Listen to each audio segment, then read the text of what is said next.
Baik ya, jadi kita bincangkan tajuk apa kita nak bincangkan hari ini ya. Terima kasih pada semua pelajar saya yang dapat meluangkan masa pada hari ini untuk kita membincangkan ya topik kita pada hari ini. Kita imbas kembali ya, kita imbas kembali topik yang telah kita pelajari dalam bahagian A Geografi Alam Sekitar Fizikal, iaitu bawah tajuk Geomorfologi Pergerakan Jisim. Jadi tajuk yang cikgu nak bincangkan pada hari ini adalah tajuk berkaitan dengan gerakan jisim merujuk kepada gerakan jisim secara perlahan. Jadi harap pelajar yang ada dekat depan saya dapat tengok slide saya, dapat dengar suara saya dengan jelas ya. Baik, jadi kenapa kita nak bincangkan tajuk kesotan tanah pada hari ini? Sebab biasanya bila kita bincangkan tentang gerakan jisim, kan, gerakan jisim ada dua, satu gerakan jisim secara cepat dan satu lagi ialah gerakan jisim secara perlahan. Kita dah banyak kali membincangkan di dalam kelas gerakan jisim yang kita fokuskan kepada gerakan jisim secara cepat. Yang gerakan jisim yang berlaku secara tiba-tiba. Contohnya tanah runtuh, kan? Ataupun kita tengok berlakunya pergerakan jisim secara tiba-tiba, runtuhan tanah dan sebagainya. Kita banyak membincangkan ya topik berkaitan dengan gerakan jisim yang berlaku secara cepat, ya, secara pantas, secara kilat ianya berlaku, ya, ianya terjadi. Jadi pada hari ini cikgu angkat topik dalam gerakan jisim juga, tetapi kita nak bincangkan gerakan jisim yang secara perlahan, kesotan tanah. Baik, kenapa? Sebab gerakan jisim secara perlahan inilah sebenarnya merupakan tanda-tanda awal untuk memberi makluman kepada kita. Dia macam early warning system. Memberi makluman kepada kita bahawa pergerakan tanah sedang berlaku. Jadi kita kena alert. Kesotan tanah ni sebenarnya adalah amaran awal nak beritahu bahawa gerakan jisim sedang berlaku. Sebab itu kita nak bincangkan topik ini pada hari ini. Ya, supaya kamu tidak terkeliru. Ya, supaya kamu tidak confuse yang mana satu gerakan jisim cepat, yang mana satu gerakan jisim secara perlahan. Okey, jadi kita nak tengok tajuk berkaitan dengan kesotan tanah. Jadi bila kesotan tanah, kamu kena tahulah apa itu kesotan tanah. Ya, apa itu kesotan tanah? Jadi kesotan tanah ini merujuk kepada apa? Ya, jadi kamu kena tahu yang itu apa itu kesotan tanah. Jadi hari ini kita tengok apa maksud kesotan tanah. Ini salah satu contoh soalan. Terangkan maksud kesotan tanah. 4 markah. Hari tu cikgu dah bagi tahu ya, bila kita tengok pada tips yang dekat bawah. Bila kita nak menjawab soalan maksud, nak menjawab soalan konsep ataupun yang soalan yang pertama tu lah ya, maksud, konsep dan sebagainya, maka kamu rujuk kepada markah yang diberikan. Ya, kalau ada markahnya 4 macam yang ada dekat ni, jadi maksudnya mesti ada 4 perkataan yang memberi makna. Okey, jadi apa maksud kesotan tanah? Maksud kesotan tanah ialah pergerakan regolit. Kamu tak disarankan untuk menggunakan perkataan yang sama. Ya, pergerakan tanah. Ya, jadi tidak digalakkan pergerakan tanah. Jadi kamu gunalah perkataan yang lain. Ya, sedimen ke, regolit ke, ya, bahan ke, batuan ke. Ya, pergerakan regolit. Ya, itu dah menunjukkan bahawa kesot. Ya, secara perlahan-lahan. Dia berbeza ya, runtuh cepat. Kesot perlahan-lahan dan biasanya dia berlaku di mana? Biasalah ya, dia akan berlaku di kawasan cerun yang landai. Kenapa dia berlaku dekat kawasan cerun landai? Ya, ianya berlaku disebabkan oleh tarikan graviti juga. Cuma ianya bergerak secara perlahan-lahan disebabkan oleh tarikan gravitinya juga agak rendah. Dan sebab bila ianya landai, maka tarikan gravitinya agak lemah, maka bahan-bahan regolit itu akan bergerak secara perlahan-lahan. Okey, jadi kita tengok yang seterusnya. Ya, kita tengok yang seterusnya. Hadiah nak masuk. Okey, jadi kita tengok yang seterusnya. Ya, Biasanya kalau dalam soalan geografi ni lah, biasanya maksud, faktor, kesan, proses, langkah-langkah. Jadi kebanyakan ruang lingkup perbincangan kita merujuk kepada perkara-perkara macam tu. Ya. Jadi apa soalan yang boleh ditanya dalam kisah tantani ni? Apa yang kamu perlu tahu tentang kisah tantani? Selain daripada maksud, dalam kisah tantani ini juga biasanya dia akan meminta kamu menyatakan faktor kenapa dia boleh berlaku. Okey, jadi contoh soalan ini ialah soalan struktur. Huraikan 3 faktor yang menyebabkan keesokan tanah berlaku. Ya, jadi faktor. Ya, biasa kalau faktor dalam geografi fizikal, kita boleh bagi faktor faktor fizikalnya, ya, apa faktor fizikal yang ada, dan faktor manusia biasanya kita boleh bagi sekali sahaja. Okey, jadi kita tengok apa faktor-faktor yang menyebabkan tanah ini boleh bergerak secara perlahan-lahan. Okey, yang pertama disebabkan oleh hujan. Hujan, ya. Hujan yang lebat, susupan tinggi, dia jadi tepung, jadi tanah tak stabil, maka keesokan tanah ini akan terjadi. Ya, biasanya dalam tajuk pergerakan jisim, faktor hujan ni memainkan peranan yang sangat-sangat penting. Sangat-sangat penting ditambah oleh faktor-faktor yang lain. Ya. Sebab hujan adalah merupakan satu ejen sebagai pelincir. Ya. Bila hujan turun, tanah itu akan menjadi tepung. Ya. Banyak dipenuhi oleh air dan menyebabkan kawasan tersebut tidak begitu stabil. Ya. Jadi keesokan tanah akan berlaku. Jadi apa kata kunci penting yang ada biasanya kita nak bincangkan tentang isi berkaitan dengan hujan yang lebat ataupun tidak, ya, susupan dia macam mana, bila tepung tanah tak stabil. Okey. Baik, kita tengok faktor yang kedua. Lepas ni kita akan detailkan bagaimana kita nak menjadikan kata kunci yang kita dah tahu ni untuk menjadi satu jawapan yang lengkap. Bagaimana kita nak menyambung ayat-ayat kata demi kata yang ada dekat paparan ni untuk menjadi satu ayat yang lengkap. Okey. Baik, jadi kita tengok faktor yang kedua, kecerunan. Ya, biasanya keesokan tanah ni di kawasan cerun landai pun terjadi, di kawasan yang berbukit pun terjadi, ya, dekat kawasan tanah tinggi pun masih juga boleh berlaku. Ya. Okey, jadi kalau cerun landai, ya, tarikan gravitinya adalah rendah, jadi gerakan regolit itu akan berlaku secara perlahan. Ya, dia tidak drastik sebagaimana yang berlaku dalam gerakan jisim secara cepat. Ya. Baik, yang ketiga, jenis batuan. Apa jenis batuan yang ada? Ya, jenis batuannya batuan lembut, ya.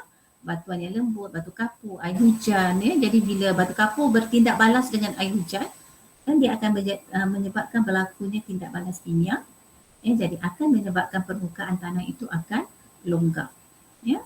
Kalau jenis batuan biasanya batuan lembut lah yang banyak menyebabkan berlakunya perubahan dalam geomorfologi kita. Ya, kalau contohnya dekat sungai ke, ya, kawasan geomorfologi pinggir pantai, ya, ataupun pembentukan landscape batuan. Ya, jadi jenis batuan yang lembut bila dia bertindak balas dengan air hujan, jadi di situ luluh hawa kimia berlaku, maka akan berlakunya perubahan landscape pada satu-satu kawasan. Ya, kalau kita bincangkan tentang keesokan tanah, dia akan menyebabkan struktur tanah di kawasan tersebut akan menjadi longgar. Ya. Okey, ada apa-apa soalan ke? Baik, kalau ada apa-apa soalan, kamu boleh kemukakan. Ya. Baik, yang seterusnya, faktor apa yang menyebabkan keesokan tanah ini berlaku? Kita nak lihat dari segi litupan tumbuhan. Litupan tumbuhan di kawasan tersebut macam mana? Jadi bila berlakunya satu-satu kejadian, ya, terhadap alam sekitar fizikal, biasanya kita akan lihat di kawasan persekitaran itu apa yang berlaku. Okey, jadi kita lihat dari segi litupan tumbuhan dia macam mana. Okey, jadi kalau kawasan tersebut litupan tumbuhan dia kurang, maka fungsi akar tu dah tak ada. Ya, akar kan memainkan peranan untuk mengukuhkan cengkaman tanah. Ya, jadi bila fungsi akar itu tak ada, cengkaman tu tak ada, jadi struktur tanah itu akan mudah menjadi longgar. Ya, dan akhir sekali isi yang saya pilih pada hari ini ialah aktiviti manusia. Jadi bila kamu cerita tentang aktiviti manusia, diharapkan dalam isi utama kamu terus spesifik apakah aktiviti yang kamu pilih supaya nanti dalam huraian kamu ianya tidak menjadi umum ataupun dia mencapah terlampau banyak sangat benda yang nak diceritakan. Jadi kamu fokus kepada satu isi saja. Jadi untuk hari ini cikgu ambil aktiviti pembinaan. Okey, jadi bila kita membincangkan tentang aktiviti manusia, biasanya bila impak kepada alam sekitar, kita mesti akan lihat bagaimana manusia menggunakan kawasan tersebut. Okey, kalau kat sini pokok akan ditebang ataupun tanah akan dipotong, aktiviti pembinaan ni kita boleh masukkan apa aktiviti yang dijalankan. Pokok ditebang boleh, tanah dipotong boleh, tanah yang diteres tidak mengikut spesifikasi terlampau curam ke, dan ini akan menyebabkan cerun di kawasan tersebut akan terdedah. Okey, jadi inilah dia isi utama dan kata kunci penting yang perlu kamu ingat untuk memudahkan kamu memberi huraian dengan lebih mantap. Jadi kita dah tahu dah apa isi, apakah faktor yang menyebabkan kesuatan tanah berlaku. Kalau kamu tengoklah isi-isi utama ni, kebanyakan isi ini boleh kamu applykan dalam topik-topik yang lain. Kan, kalau kita nak tengok pasal hakisan sungai pun kita boleh ambil isi yang ini juga. Kalau kita nak tengok faktor pemendapan, kita boleh ambil sebahagian daripada isi ini juga. Kalau kita nak tengok geomorfologi pinggir pantai pun sama. Sebenarnya daripada faktor fizikal macam ini kamu boleh applykan dalam mana-mana soalan yang bersesuaian dalam bahagian A, geografi alam sekitar fizikal. Jadi kita dah tahu dah isi utama, kita dah tahu dah kita nak hurai apa, dah ada kata kunci. Jadi bagaimana kita nak menghasilkan jawapan yang lebih baik. Dah tahu isi, dah tahu kata kunci bagi setiap jawapan tersebut. Jadi bagaimana nak jawab dengan baik. Ada setengah tu dia jawab pendek je, ringkas saja. Dia tak mencapai apa yang kita nak. Jadi bagaimana nak jawab. Ini cikgu bagi contoh. Sebab dia minta hurai kan. Jadi bila minta hurai, kata tugas, arahan pada soalan ni minta hurai. Jadi bila dia minta hurai, kamu kena huraikanlah. Bila orang yang baca ataupun kamu bercakap dengan orang, dia faham apakah faktor yang menyebabkan kesuatan tanah berlaku. Okey, jadi kita tengok tadi faktor hujan.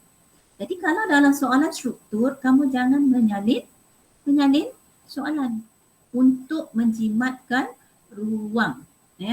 Okey, jadi kat sini hujan.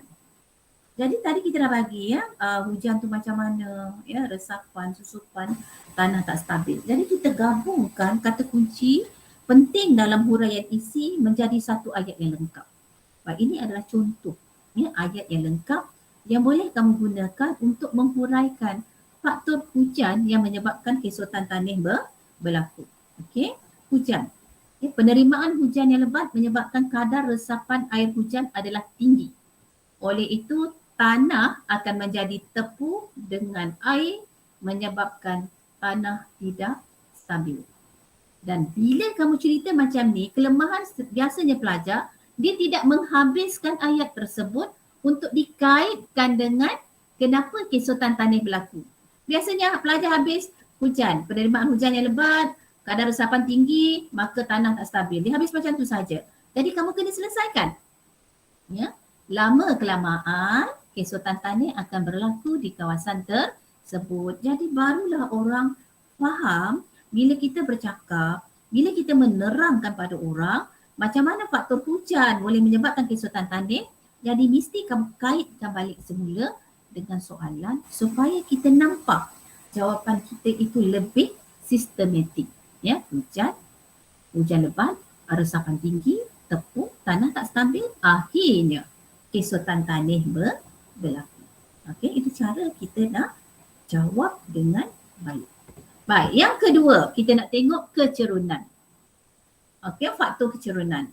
Bila kita sebut kecerunan akan membawa maksud dua. Satu, kecerunan curam. Satu lagi kecerunan landai.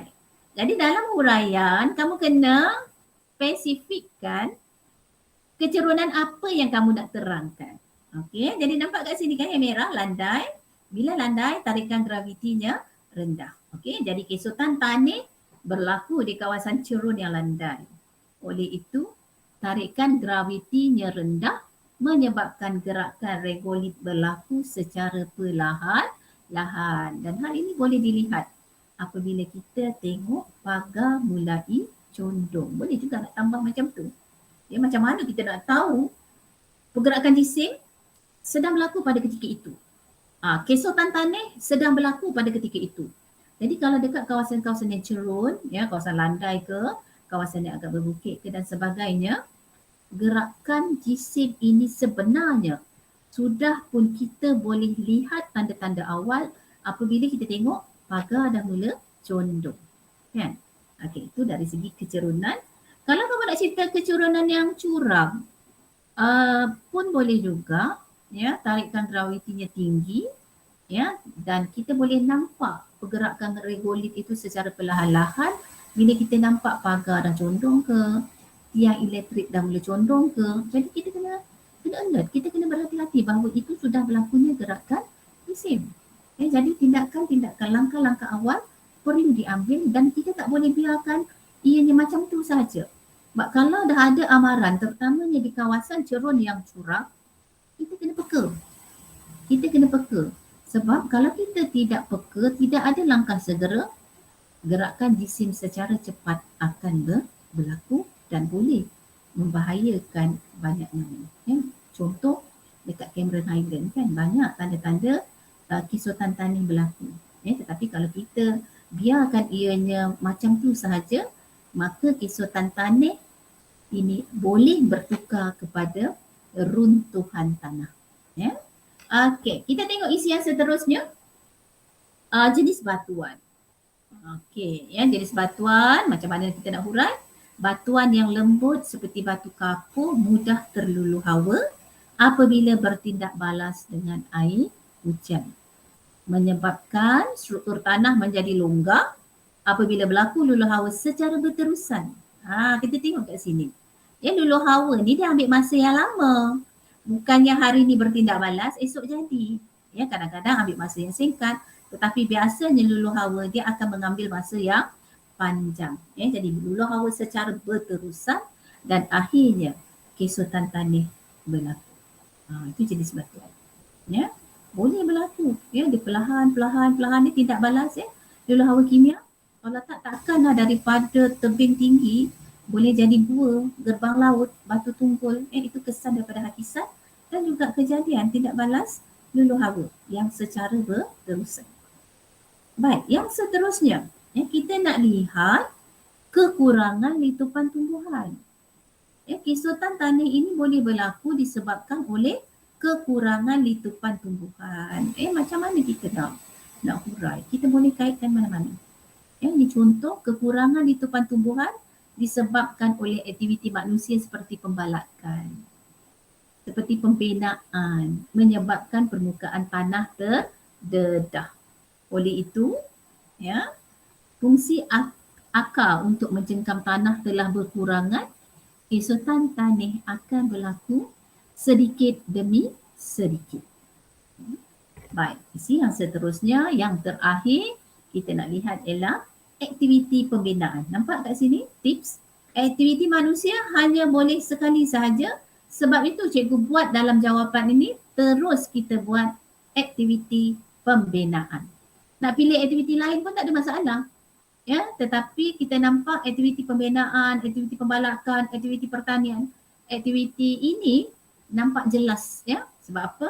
Sebab aktiviti ini biasanya pokok ditebang, ya, tanah akan digondolkan dan sebagainya. Jadi macam mana kita nak bina ayat yang lebih sempurna? Aktiviti pembinaan, titik. Apabila tanah dipotong dan digondolkan untuk menjalankan pembinaan seperti jalan raya, menyebabkan permukaan tanah terdedah. Bila permukaan tanah terdedah tu, dia tak nampak lagi berlaku kesutan tanah, tetapi ianya akan memberi kesan apabila hujan turun. Ya kan tadi kita dah tahu hujan adalah bertindak sebagai ejen pelincin. Ya. Jadi hujan yang turun menggalakkan pergerakan tanah secara perlahan-lahan di kawasan yang telah diteroka. Jadi soalan ini kalau dia minta faktor menyebabkan kesutan tanah berlaku, aktiviti manusia sekali sahaja. Tetapi kalaulah misalnya nanti soalan ni dia terbalikkan sikit, ya, dia pusing sikit. Huraikan aktiviti manusia yang menyebabkan kesutan tanah berlaku. Jadi kamu boleh senaraikan semua aktiviti-aktiviti manusia yang berkaitan yang boleh menyebabkan kesutan tanah. Ataupun boleh juga keluar soalan sejauh manakah ya aktiviti manusia menyebabkan berlakunya kesutan tanah. Jadi kalau soalan sejauh manakah, kamu mesti bagi penegasan tentang kamu menyokong soalan tersebut namun ada faktor lain. Kat situ kamu bolehlah bagi 2-3 aktiviti manusia, tetapi faktor lain juga kamu kena bagi juga. Syarat dia memang macam tu. Bila soalan sejauh manakah, kita menyokong pada soalan tersebut dan kita mesti bagi faktor lain, bukan semata-mata aktiviti manusia saja yang menyebabkan kesutan tanah, ada faktor lain juga yang membantu. Okey, jelas jadi tengok betul-betul kehendak soalan tu nak apa, isi utama dia apa. Kalau dia kata faktor kesutan tanah, faktor fizikal tu banyak, faktor manusia itu sekali sahaja.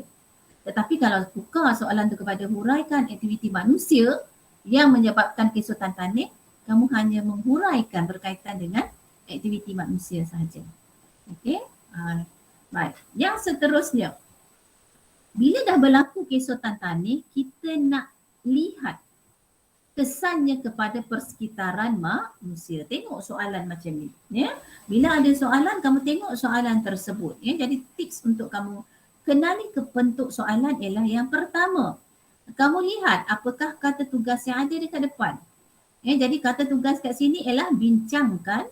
Jadi mesti bagi kesimpulan yang mantap. Dulu cikgu dah cakap dah, kalau bincangkan, kalau soalan ni nak 6 isi, kamu mesti bagi 6 isi, 6 perenggan. Dan minimum 3 isi yang betul dengan huraian yang mantap, maka barulah layak kesimpulan itu kita akan baca dan nilai. Ya, dan tak boleh dah nak menyenaraikan saja isi-isi utama. Ya, mesti beri langkah ataupun nilai. Ya, jadi untuk menyokong kamu punya jawapan. Okey, jadi bincangkan kesutan tanah terhadap persekitaran manusia. Soalan bentuk macam ini selalunya menyebabkan pelajar confuse. Soalan ni nak apa? Soalan ni nak persekitaran manusia saja ke? Soalan ni nak aktiviti manusia saja ke? Jadi bila dalam geografi fizikal bahagian A, apa yang kamu jumpa dulu, itulah isi utama. Jadi nak cerita apa kesan kesutan tanah? Kesan kesutan tanah ni ialah bila berlaku kesutan tanah, apa yang kamu lihat pada ketika itu? Apa yang kamu lihat pada ketika itu? Itulah kesan kesutan tanah. Bila kesutan berlaku, apa yang kamu nampak?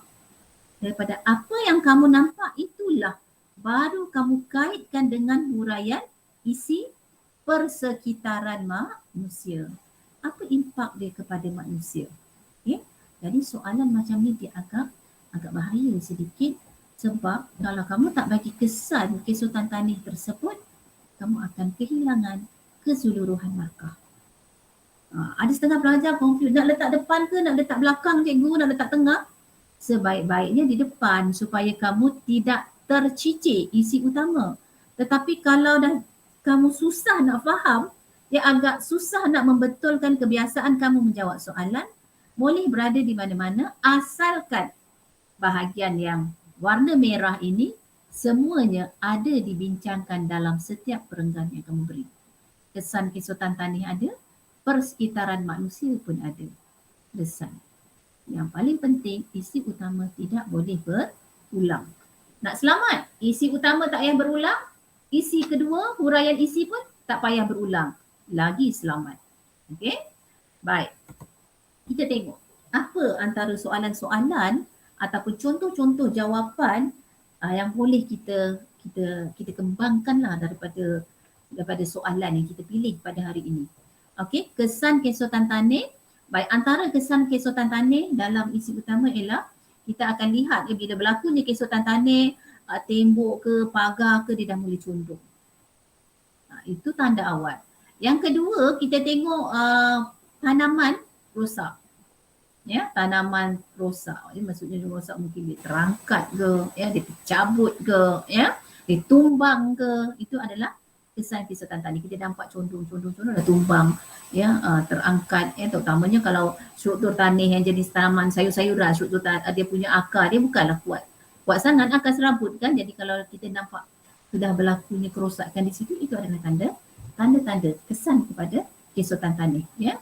Kita tengok cerucuk, ya, binaan bangunan tu dah mula condong.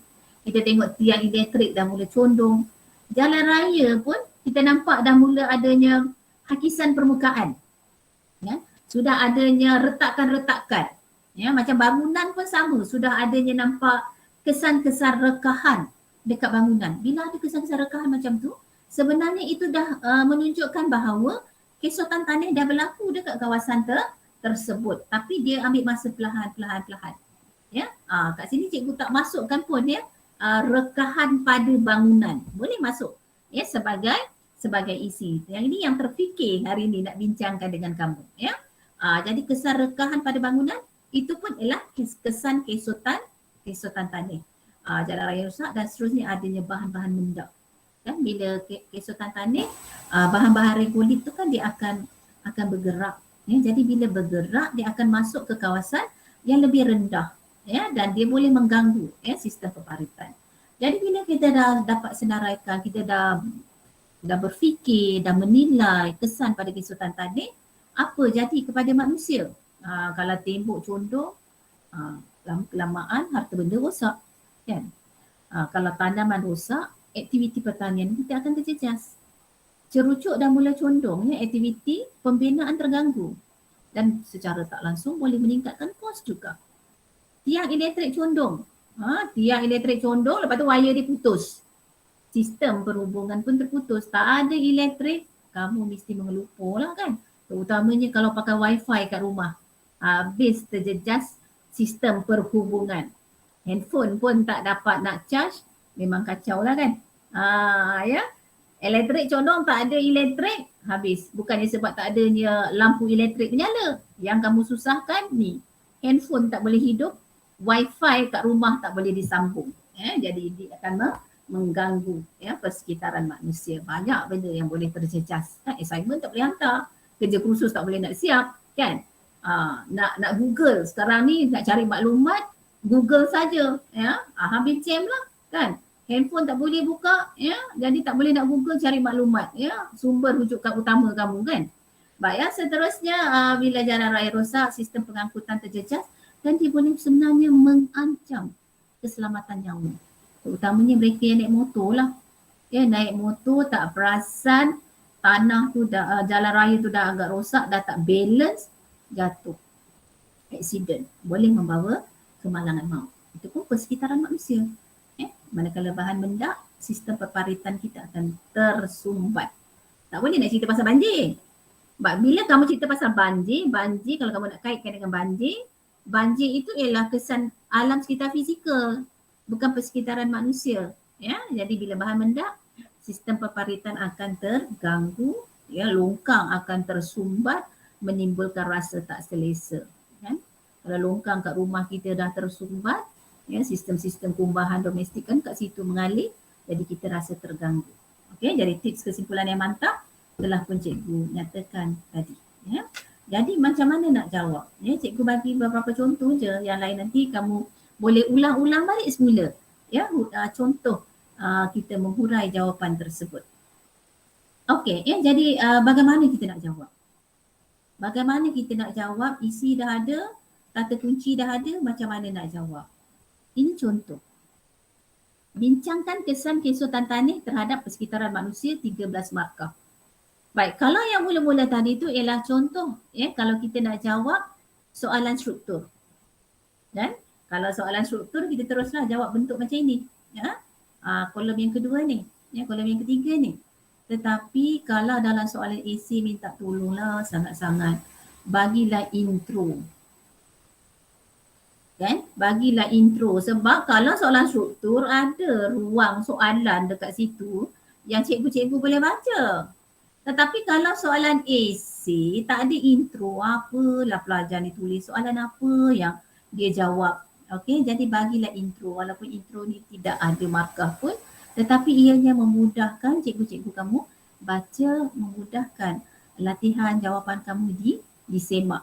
Kan bagilah intro sikit. Intro tak payah banyak lebar kan. Bukannya macam kita nak jawab dalam bahasa Melayu. Okey. Baik, kesan kesotan tanah terhadap persekitaran manusia ialah tembok atau pagar condong. Sambung terus. Janganlah buat macam ni. Kadang-kadang kamu ni pun lurus juga kan. Orang kata apa sekarang ni pembaris kan. Okey, janganlah buat macam ni. Kesan kesotan tanah terhadap persekitaran manusia ialah koma. Kamu pun terus buat perenggan yang kedua. Sambunglah terus. Kan? Kesan kesotan tanah terhadap persekitaran manusia ialah tembok, pagar, condong. Uraikan. Bagaimana dia boleh condong dan boleh menyebabkan harta benda kita rosak. Okay, jadi kita kan tadi dah faham yang peringkat pertama tadi, maksud pergerakan jisim. Jadi maksud tersebut kamu boleh gunakan untuk kamu mengurai. Sebab kamu mesti terangkan, bincangkan macam mana kesan kesotan tanah itu berlaku. Okey, apabila pergerakan tanah berlaku secara perlahan-lahan. Nampak tak kat sini? Nampak tak kat sini kita menggunakan kita punya maksud kesotan tanah itu dalam kita punya huraian. Barulah nampak kamu difaham apa itu kesotan tanah. Apabila pergerakan tanah berlaku secara perlahan-lahan. Kalau misalnya tak ingatlah secara perlahan, kamu terus ditulis. Apabila pergerakan tanah berlaku menyebabkan tembok atau pagar mulai condong. Dan sekiranya dibiarkan, hal ini akan merosakkan harta benda sekiranya tindakan segera tidak diambil lebih awal. Sebab kita tahu kan pergerakan kesotan tanah ini, pergerakan jisim ini secara perlahan-lahan. Jadi kalau tak ada tindakan segera, maka lama kelamaan harta benda kita akan rosak. Dah buat pagar cantik-cantik kan, kita biarkan saja berlakunya pergerakan secara perlahan-lahan, kita tidak ambil tindakan awal, lama-lama runtuh pagar kamu. Ya, pagar bukan murah ya. Kalau satu keliling rumah, satu rumah tu berapa puluh ribu buat pagar saja. Jadi ini boleh merosakkan harta benda dan mencacatkan penglihatan. Ya, pandang pun nampak semak kan, nampak sakit je mata kita bila kita tengok pagar kita dah roboh. Okey, ini cara kita nak jawab tembok pagar condong menyebabkan berlakunya pergerakan tanah, berlaku apabila berlakunya pergerakan tanah secara perlahan-lahan dan ianya akan rosak kalau kita tidak ambil tindakan awal.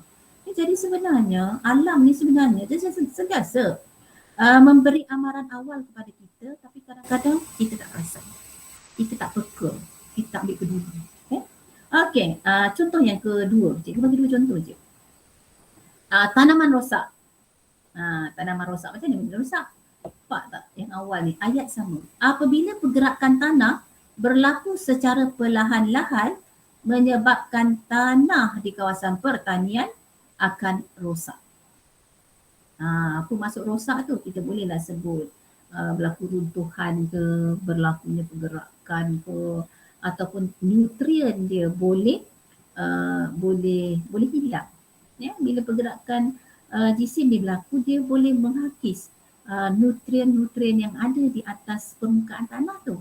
Jadi pun dia akan menjejaskan kesuburan tanah. Tapi yang hari ni kita tak nak cerita pasal nutrien. Kita nak cerita tanaman rosak disebabkan oleh tanah dekat kawasan pertanian itu musnah, rosak. Ya? Jadi dia akan menjejaskan tumbuh-tumbuhan. Jadi apabila tumbuh-tumbuhan ini terjejas, hal ini akan menyebabkan petani kerugian dan kos meningkat sekiranya tindakan segera tidak diambil lebih awal. Okey, jadi inilah 3 benda yang cikgu nak bincangkan pada hari ini berkaitan dengan kesotan tanah. Iaitu yang pertama, konsep. Mesti faham betul-betul konsep kesotan tanah. Yang kedua, kamu mesti lihat apakah faktor yang menyebabkan berlakunya kesutan tanah. Ya. Dan yang ketiga, kita nak lihat kesan kesutan tanah kepada manusia. Jadi, kalau kita dah tahu dah, biasa geografi, kita sebagai ahli geografi, bila dah ada masalah, dah ada kesan, dah ada impact, mesti ada jalan penyelesaian kan. Jadi macam mana kita nak buat rumusan kat sini? Kesimpulannya, kesan kesutan tanah terhadap persekitaran manusia boleh, ya, kesan kesutan tanah boleh menjejaskan persekitaran manusia. Oleh itu langkah-langkah segera perlu diambil agar pergerakan tanah secara perlahan-lahan ini dapat diatasi. Itu kita boleh buat kesimpulan. Okey, jadi soalan boleh ditanya juga langkah kan? Bagaimana kita nak buat langkah kalau kita dah jumpa masalah macam ni? Cikgu ambil sedikit masa. Baik, kalau dah kita dah nampak tembok pagar ni dah condong, jadi apa langkah-langkah kita nak buat? Apa langkah-langkah? Jadi kita boleh pilih langkah-langkah yang ada. Ya, sama ada langkah kat sini bila nak atasi benda-benda macam ni, kita kena guna langkah kestrukturan. Kamu tak boleh buat langkah undang-undang. Takkan nak bagi langkah undang-undang kat sini kan? Nak pantau, nak pemantauan bolehlah. Kalau kat jalan raya, pemantauan boleh. Ya, tindakan undang-undang memantau. Ya, jadi kita boleh dapat tahu lebih awal. Contohnya macam jalan raya rosak. Apa langkah-langkah yang boleh diambil untuk mengatasi masalah itu daripada berlarutan? Jadi boleh adakan pemantauan. Maknanya ada agensi yang sentiasa memantau, terutamanya di kawasan lebuh raya. Ya, jadi baiki dengan segera. Itu pemantauan. Dah pantau, dah tahu masalah, baiki. Itu langkah. Baik, kalau kita tengok tanaman rosak, jadi boleh cadangkan langkah. Aktiviti pertanian boleh dijalankan secara berteres. Satu. Yang kedua, boleh buat teknik pertanian seperti rumah kaca dekat Cameron tu banyak ya. Teknik pertanian yang secara berbumbung tu. Itu mengurangkan ya kesan penerimaan hujan yang berlebih. Okey, jadi bila ada masalah mesti ada langkah penyelesaian yang boleh diambil ya. Jadi inilah topik yang cikgu nak bincangkan pada hari ini sebab kita dah banyak sangat bincang tentang fokus kita pergerakan jisim secara cepat. Tapi kita jangan terlupa ya, pergerakan jisim secara perlahan juga memainkan peranan penting sebagai tanda awal akan berlakunya gerakan jisim di satu-satu kawasan.